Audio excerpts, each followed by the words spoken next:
ఈ వీడియోలో మనం రష్యా కంట్రీకి చెందిన ఒక ఆయిల్ కంపెనీ గురించి మాట్లాడుకుందాం. అదే నయారా కంపెనీ. కేవలం కొన్ని ఏళ్లలోనే మన ఇండియాలో ఏ ఇతర ప్రైవేట్ కంపెనీస్ కూడా చేయలేని పని ఈ కంపెనీ చేసింది. 2017లో మన ఇండియాలోకి ఎంటర్ అయిన ఈ నయారా కంపెనీ ఇప్పుడు సుమారుగా 4500కు పైగానే పెట్రోల్ స్టేషన్స్ ని నిర్మించింది. మీరు ఒక విషయం చెప్పండి, మీరు ఎప్పుడైనా ఎక్కడైనా పెట్రోల్ కొట్టించాలి అంటే ఏ పెట్రోల్ బంక్ కి ఎక్కువగా వెళ్తూ ఉంటారు? ఈ గవర్నమెంట్ కి చెందిన ఈ 3 పెట్రోల్ బంక్స్ దగ్గరికే కదా. అలాంటిది మన ఇండియాకి చెందిన ఈ 3 పెట్రోల్ బంక్స్ కి కాంపిటీషన్ గా రష్యా గవర్నమెంట్ మన ఇండియాలోకి ఎంటర్ అవ్వి ఈ ఆయిల్ బిజినెస్ ని ఎలా చేస్తుంది? ఈ నయారా కంపెనీ మాత్రమే ఈ బిజినెస్ లోకి ఎంటర్ అయిందంటే కాదు. ఇప్పటి వరకు మన ఇండియాలో రిలయన్స్, ఏసర్ వంటి ప్రైవేట్ కంపెనీస్ కూడా ఈ బిజినెస్ లోకి ఎంటర్ అవ్వి కొన్ని లక్షల కోట్లు నష్టపోయింది. అలాంటిది ఈ నయారా కంపెనీ ఇంత ఫాస్ట్ గా ఎలా గ్రో అవుతుంది అండ్ వీళ్ళకి లాభాలు ఎలా వస్తున్నాయి? మీలో ఎంత మందికి తెలుసు? మీరు 100 రూపాయల పెట్రోల్ కొట్టిస్తే అందులో సుమారుగా 60 రూపాయలు గవర్నమెంట్ ట్యాక్సెస్ రూపంలోనే వెళ్తున్నాయని. అలాంటిది యాక్చువల్ పెట్రోల్ కాస్ట్ అనేది 40 రూపీస్ అయినా కూడా మిగిలిన 40 రూపీస్ నుంచి ఈ నయారా కంపెనీ ఎలా లాభాలను పొందుతుంది? అండ్ కొన్ని డికేట్స్ గా ఈ HP, Bharat petroleum and Indian oil companies మన దేశంలో ఉన్న ప్రతి గ్రామంలో బిజినెస్ ని చేస్తూ ఉంటున్నాయి కదా. అలాంటిది ఈ కంపెనీకి ఎదురు వెళ్ళాలి అని రష్యా గవర్నమెంట్ కి చెందిన ఈ నయారా కంపెనీకి ధైర్యం ఎలా వచ్చింది? మీలో కొంతమందికి ఈ విషయం తెలిసే ఉండొచ్చు. రష్యా యుక్రెయిన్ వార్ జరగడం వల్ల ఈ రష్యా గవర్నమెంట్ కి ఎన్నో శాంక్షన్స్ ఉన్నాయి. అందులో ఒకటి ఈ క్రూడ్ ఆయిల్. అలాంటి శాంక్షన్స్ ఉన్న ఆ క్రూడ్ ఆయిల్ ని మన ఇండియాలో ఈ నయారా కంపెనీ కొనుక్కొని లీగల్ గా మన ఇండియాలో మాత్రమే కాదు దేశ వ్యాప్తంగా వీళ్ళు బిజినెస్ చేస్తున్నారు. ప్రైవేట్ కంపెనీ అయినా ఈ నయారా కంపెనీ మన ఇండియాలో బిజినెస్ చేస్తుంటే ఇతర కంపెనీస్ ఊరుకుంటాయా? ఇది చూసిన రిలయన్స్ కంపెనీ కూడా జియో బీపీ అనే పెట్రోల్ బంక్ ని స్టార్ట్ చేసి మన ఇండియాలో బిజినెస్ చేస్తూ ఉంది. అండ్ రష్యన్ ఆయిల్ ని లీగల్ గా ఈ నయారా కంపెనీ ద్వారా దేశ వ్యాప్తంగా ఎక్స్పోర్ట్ చేస్తుంది కదా. అండ్ మన ఇండియాలో కూడా మంచిగానే బిజినెస్ చేస్తూ ఉంది. వీళ్ళకి చాలా తొందరగా గ్రోత్ వచ్చింది అండ్ ప్రాఫిట్స్ కూడా ఆకాశాన్ని అంటాయి. అలాంటి ఈ నయారా కంపెనీని ఇప్పుడు ఎందుకు ఈ రష్యా గవర్నమెంట్ అమ్మేద్దామని చూస్తుంది? యూజువల్ గా ఈ ఆయిల్ రిఫైన్ బిజినెస్ లో 2 కేటగిరీస్ ఉంటాయి. మొదటిది ప్రైవేట్ కంపెనీస్ అండ్ సెకండ్ది గవర్నమెంట్ కంపెనీస్. ఈ ప్రైవేట్ కంపెనీస్ లో 2 కంపెనీస్ మాత్రమే ఆయిల్ ని రిఫైన్ చేస్తూ ఉంటుంది. మొదటిది రిలయన్స్ అండ్ సెకండ్ది Nayara company. And government refinery companies గురించి మాట్లాడాలి అంటే HP, BPCL and Indian Oil. మొదట్లో ఈ బిజినెస్ ని ప్రైవేట్ కంపెనీస్ చేయడానికి మన గవర్నమెంట్ అనుమతి ఇవ్వలేదు. కేవలం గవర్నమెంట్ బ్యాకప్ కంపెనీ అయిన ఈ BPCL, HP and Indian oil మాత్రమే బిజినెస్ చేస్తుండేవి. కానీ 1992 రిఫార్మ్స్ తర్వాత ప్రైవేట్ కంపెనీస్ కూడా ఈ బిజినెస్ లోకి ఎంటర్ అవి బిజినెస్ చేయొచ్చు అని చెప్పింది. ఇది విన్న ఈ రిలయన్స్ గ్రూప్ 1990s లో ధీరుభాయ్ అంబానీ గారు జామ్నగర్ లో ఒక పెద్ద ఆయిల్ రిఫైనరీ ప్లాంట్ ని స్టార్ట్ చేశారు. అసలు ఈ ఆయిల్ రిఫైనరీ ప్లాంట్ అంటే ఏంటి? మన ఇండియాకి క్రూడ్ ఆయిల్ ని ఇంపోర్ట్ చేసుకుంటాం కదా.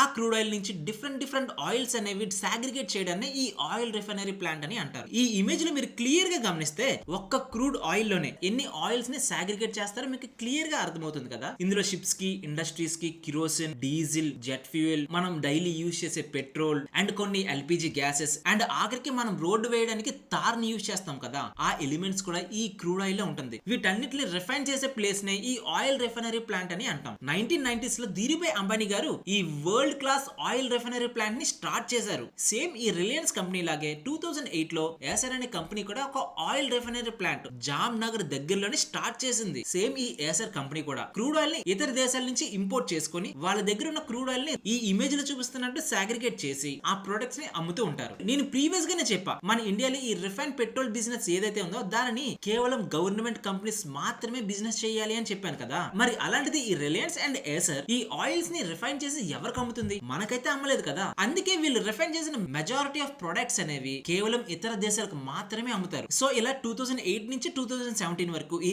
ఏసర్ కంపెనీ కూడా వీళ్ళు ఇంపోర్ట్ చేసుకున్న క్రూడ్ ఆయిల్ ని రిఫైన్ చేసి ఎక్స్పోర్ట్ చేస్తూ ఉంది. కానీ 2017 వచ్చే నాటికి ఈ కంపెనీకి కొన్ని లక్షల కోట్ల నష్టాలు వచ్చింది. ఆ నష్టాలను భరించలేక ఈ కంపెనీని అమ్మేద్దామని చూసింది. కానీ ఎవరు ముందుకు రాలేదు. అదే సమయంలో రష్యన్ గవర్నమెంట్ ముందుకు వచ్చి ఈ ఏసర్ ఆయిల్ కంపెనీ ఏదైతే ఉందో దానిని కొనేసింది. అలా కొన్న తర్వాత ఈ ఏసర్ ఆయిల్ కంపెనీకి ఏదో ఒక పేరు పెట్టాలి కదా. అలా వచ్చిందే ఈ నయారా కంపెనీ. ఇప్పుడు మీకు అర్థమై ఉంటుంది అనుకుంటా ఈ నయారా కంపెనీ మన ఇండియాలోకి ఎలా ఎంటర్ అయింది అని. ఈ నయారా కంపెనీ యొక్క షేర్ హోల్డింగ్స్ చూస్తే అంటే ఈ కంపెనీ యొక్క ఓనర్స్ ఈ ఇమేజ్ లో మీకు క్లియర్ గా అర్థమవుతుంది. రాస్నెఫ్ట్ కంపెనీ ఏదైతే ఉందో అది ఈ కంపెనీలో 49.13% షేర్ ని హోల్డ్ చేస్తూ ఉంటుంది. ఈ రాస్నెఫ్ట్ కంపెనీ అనేది ఈ రష్యా గవర్నమెంట్ కి చెందిన కంపెనీ. ఇలా 2017 లో ఈ రాస్నెఫ్ట్ కంపెనీ ఈ ఏసర్ ఆయిల్ కంపెనీ లిమిటెడ్ ని కొనేసి నయారా కంపెనీగా మార్చారు. ఓకే, మరి వీళ్ళు మన ఇండియాలో ఎలా బిజినెస్ చేశారు అండ్ ఎలా గ్రో అయ్యారు అండ్ మరీ ముఖ్యంగా వీళ్ళకి లాభాలు ఎలా వచ్చాయి దాని గురించి ఇప్పుడు తెలుసుకుందామా? దానికన్నా ముందు ఈ వీడియో మీకు చాలా ఇన్ఫర్మేటివ్ గా ఉంటుంది. అండ్ ఇలానే మన ఛానల్లో చాలా బిజినెస్ కేస్ స్టడీస్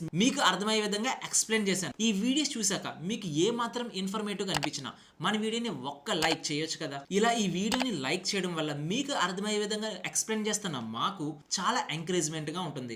ఒక్క లైక్ చేస్తారు కదా. ఇప్పుడు నయారా కంపెనీ ఇంత ఫాస్ట్ గా ఎలా గ్రో అయిందో మాట్లాడుకుందాం. 1990s వరకు మన ఇండియాలో ఈ ఆయిల్ బిజినెస్ ఏదైతే ఉందో అది ప్రైవేట్ కంపెనీస్ చేయకూడదు అని చెప్పారు. 1992 రిఫార్మ్స్ తర్వాత మన ఇండియన్ గవర్నమెంట్ ప్రైవేట్ కంపెనీస్ కూడా పర్మిషన్ ఇచ్చింది ఈ బిజినెస్ చేసుకోమని. కానీ ఒకే ఒక కండిషన్ పెట్టింది. అదేంటో తెలుసా? పెట్రోల్ ప్రైస్ అనేది కేవలం గవర్నమెంట్ ధరకు మాత్రమే అమ్మాలి, దానికన్నా ఎక్కువ గానీ తక్కువ గానీ అమ్మకూడదు అని చెప్పింది. ఇది కొంచెం టఫ్ గానే ఉంటుంది. ఎందుకంటే ఒక ప్రైవేట్ కంపెనీ వచ్చి సేమ్ గవర్నమెంట్ కంపెనీ ఏదైతే ప్రైస్ కి ఇస్తుందో అదే ప్రైస్ కి ఈ ప్రైవేట్ కంపెనీ కూడా అమ్మితే ఎవరు మాత్రం కొంటారు చెప్పండి? ఎంతో కొంత డిస్కౌంట్ ఇస్తేనే కదా కొంటారు. మీరే చెప్పండి. ఒకవైపు నయారా కంపెనీ ఉంది, మరొక వైపు హెచ్పి ఆర్ గవర్నమెంట్ కి చెందిన ఈ 3 బంక్స్ ఏదో ఒక బంక్ ఉందనుకోండి, మీరు ఫస్ట్ ప్రిఫరెన్స్ దేనికి ఇస్తారు? మన ఇండియన్ గవర్నమెంట్ కి చెందిన ఈ 3 పెట్రోల్ బంక్స్ కే కదా. ఈ ప్రైవేట్ కంపెనీ దగ్గరికి వెళ్ళాలి అంటే ఏదో ఒక బెనిఫిట్ మనకు ఉండాలి కదా. అలా మన ఇండియన్ గవర్నమెంట్ ఈ ప్రైవేట్ కంపెనీస్ కి లాక్ చేయడం వల్ల మన ఇండియాలో ఈ పెట్రోల్ బిజినెస్ చేయడానికి ముందుకు ఎవ్వరూ రాలేదు. మరి అలాంటి బిజినెస్ చేస్తున్న ఈ నయారా కంపెనీ ఇప్పుడు ఎలా లాభాల్లో ఉందో ఇప్పుడు చూద్దాం పదండి. ఈ రిలయన్స్ అండ్ నయారా కంపెనీకి మన ఇండియాలో ఆయిల్ రిఫైనరీ ప్లాంట్స్ ఉన్నాయని మాట్లాడుకున్నాం కదా. వాళ్ళు రిఫైన్ చేస్తున్న క్రూడ్ ఆయిల్ ని దాదాపుగా 60 to 70% అనేది ఇతర దేశాలకే ఎక్స్పోర్ట్ చేస్తూ ఉంటారు. మిగిలిన ఆయిల్ ను మాత్రమే మన ఇండియాలో బిజినెస్ చేస్తున్నారు. అంటే రష్యా నుంచి క్రూడ్ ఆయిల్ ని తక్కువ ధరకే కొని రిఫైన్ చేసి ఇతర దేశాలకి ఎక్స్పోర్ట్ చేస్తున్నారు. దీనివల్ల వాళ్ళకి మంచి లాభాలే వస్తున్నాయి. అండ్ మిగిలిన 20 to 30% ఏదైతే క్రూడ్ ఆయిల్ రిఫైనరీ ప్రొడక్ట్స్ ఉంటాయో వాటిల్ని ఈ పెట్రోల్ బంక్స్ ద్వారా బిజినెస్ చేస్తూ ఉంటున్నారు. అంటే సింపుల్ గా చెప్పాలి అంటే మన గవర్నమెంట్ చెందిన ఈ 3 పెట్రోల్ బంక్స్ మన ఇండియాలో బిజినెస్ చేస్తే ఈ 2 పెట్రోల్ బంక్స్ మాత్రం మన ఇండియాలో రిఫైన్ చేసి ఇతర కంట్రీస్ లో బిజినెస్ చేస్తున్నాయని చెప్పుకోవచ్చు. కానీ ఇప్పుడు సీన్ మొత్తం రివర్స్ అయిపోయింది. 2020 వరకు ఈ క్రూడ్ ఆయిల్ రిలేటెడ్ గా మన ప్రపంచం అంతా చాలా డిమాండ్ ఉండేది. కానీ 2020 తర్వాత సీన్ మొత్తం రివర్స్ అయిపోయింది. ఇతర దేశాలన్నిటికీ క్రూడ్ ఆయిల్ డిమాండ్ అనేది తగ్గిపోవడానికి మెయిన్ రీజన్ క్రూడ్ ఆయిల్ కి ఆల్టర్నేటివ్ వచ్చేసింది. అదే EV. China, Japan, Asia, UK, America వంటి పెద్ద పెద్ద కంట్రీస్ లో ఈ ఈవీస్ అనేవి ఎక్కువగా వాడడం స్టార్ట్ చేశారు. మన ఇండియాలో కూడా వాడుతున్నారంటే వాడుతున్నారు. కానీ అన్ని దేశాల్లోని ఈ క్రూడ్ ఆయిల్ డిమాండ్ అనేది తగ్గింది, కానీ మన ఇండియాలో మాత్రం ఈ క్రూడ్ ఆయిల్ డిమాండ్ అనేది పెరిగింది. అదేంటి? మన ఇండియాలో కూడా ఈవీ కార్స్ ని యూజ్ చేస్తున్నారు కదా, మరి ఎందుకు క్రూడ్ ఆయిల్ కి డిమాండ్ పెరిగిందని మీకు డౌట్ వచ్చిందా? ఈ డౌట్ మీకు వచ్చుంటే మీరు చాలా కరెక్ట్ గా ఆలోచించారు. ఎందుకంటే చైనా, జపాన్, అమెరికా వంటి పెద్ద పెద్ద కంట్రీస్ ఆల్రెడీ డెవలప్ అయిపోయాయి. సో వాళ్ళు ఆ క్రూడ్ ఆయిల్ కి ఆల్టర్నేటివ్ ని వెతుక్కున్నారు. కానీ మన ఇండియా మాత్రం మన చిన్నప్పటి నుంచి డెవలపింగ్ కంట్రీయే కదా. సో మన ఇండియాలో bridges, roads, houses, flats, offices ఇలా ఎన్నో కన్స్ట్రక్షన్ చెయ్యాలి మన ఇండియా డెవలప్ అవడం కోసం. సో ఈ ప్రాసెస్ మొత్తంలో మనకి చాలా క్రూడ్ ఆయిల్ అనేది యూజ్ అవ్వాలి. సో ఆ డిమాండ్ వల్ల మన ఇండియాకి ఇతర దేశాలతో కంపేర్ చేస్తే క్రూడ్ ఆయిల్ డిమాండ్ అనేది పెరిగింది. సో ఈ డిమాండ్ ని చూసిన ఈ నయారా కంపెనీ పెట్రోల్ బంక్స్ ని చాలా ఫాస్ట్ గా ఎక్స్పాండ్ చేసింది. అండ్ ఈ పెట్రోల్ బిజినెస్ ని కూడా చాలా సక్సెస్ఫుల్ గా రన్ చేసింది. ఇది చూసిన రిలయన్స్ కంపెనీ ఆగుతుందా? రిలయన్స్ కూడా యూకేకి చెందిన బీపీ అనే కంపెనీతో పార్ట్నర్షిప్ ని ఏర్పరచుకొని మన ఇండియాలో జియో బీపీ అనే పెట్రోల్ బంక్స్ ని స్టార్ట్ చేసింది. సేమ్ ఈ నయారా కంపెనీ లాగే. కానీ మన ఇండియాలో ఎవరెవరికి ఎన్ని పెట్రోల్ బంక్స్ ఉన్నాయో మీకు తెలుసా? ఈ ఇమేజ్ ని చూడండి, మీకు క్లియర్ గా అర్థమవుతుంది.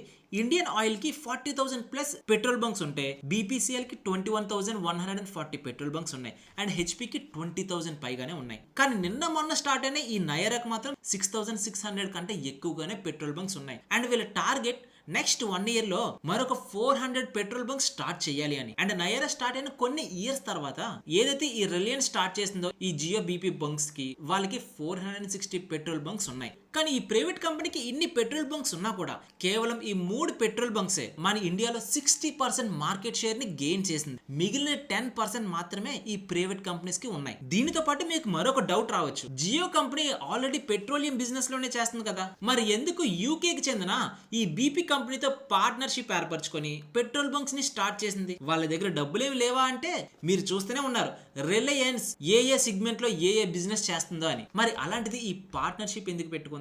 దీనికి ఫస్ట్ రీజన్ రిస్క్ తగ్గించుకోవాలంటే ఎవరో ఒకరితో పార్ట్నర్షిప్ ఏర్పరచుకోవాలి. సెకండ్ రీజన్, యూకేకి చెందిన ఈ బీపీ కంపెనీకి ఉన్న అడ్వాన్స్ టెక్నాలజీ, వాళ్ళ అడ్వాన్స్ టెక్నాలజీ కూడా వీళ్ళు అడాప్ట్ చేసుకోవాలి అని వీళ్ళు పార్ట్నర్షిప్ ఏర్పరచుకున్నారు. అండ్ థర్డ్ రీజన్ ఏంటో తెలుసా?